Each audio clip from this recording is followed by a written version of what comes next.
In the Maryland suburb of Silver Spring, outside the nation's capital, moviegoers cluster to watch a broad selection of documentaries. The demand is great. Many of these people are here to watch art films with a political or social message. One of them is Love During Wartime, part of this year's Peacebuilding series at the Silverdocs Film Festival. Gabriella Beer's documentary is the story of a young couple. Osama, a Palestinian from Israel's occupied territories, and Yasmin, an Israeli. The two marry, but are physically separated, and Yasmin would face hostility from Palestinians if she lived in the occupied West Bank. The two settle temporarily in Berlin, but their lives are in limbo. Beer tells VOA that her film is the human face of the Israeli-Palestinian conflict. We plan to show the film in both Palestine and in Israel and invite judges, for example, in Israel to see the film. Because it's one thing to have a law, but I think, I don't know, but if you see what people are really going through, hopefully it would help them. Viewers agree. I think that small human stories like this do a much better job of getting people to build bridges than, big policy discussions. It's very moving.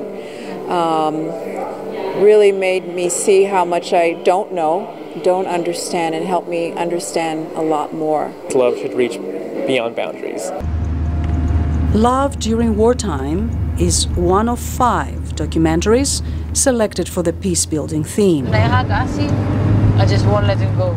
Tara Sonnenschein is Executive Vice President of the United States Institute of Peace, which collaborated on the series. The Institute of Peace believes in a whole-of-community approach, that everyone has the potential to be a peace builder. Sunday 30th, 2006, Human Rights Watch in Chad, tape number 3. The film Diary carries a similar message. The filmmaker, Tim Hetherington, attempts to summarize his decade of war reporting in a 20-minute documentary. This is a haunting first-person account of what it feels like to be in the front lines, from Afghanistan to Liberia. The film's effect is even graver now, 2 months after Hetherington's death, as he was covering the Libyan uprising. His voice echoes from beyond the grave.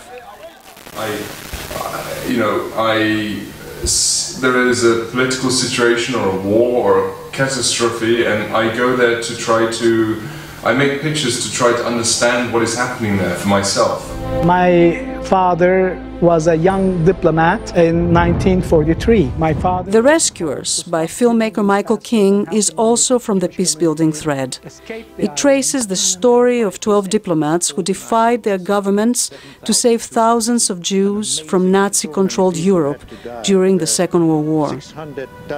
Instead of being honored, they were expelled from their country's diplomatic corps. Filmmaker Michael King made the movie to remind us that genocides continue. I mean, in the 20th century, there was over 100 million people that lost their lives to genocide. That's incredible.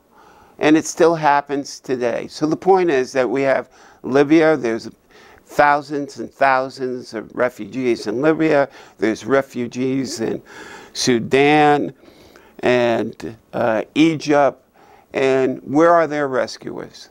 Where are the rescuers? Where are they?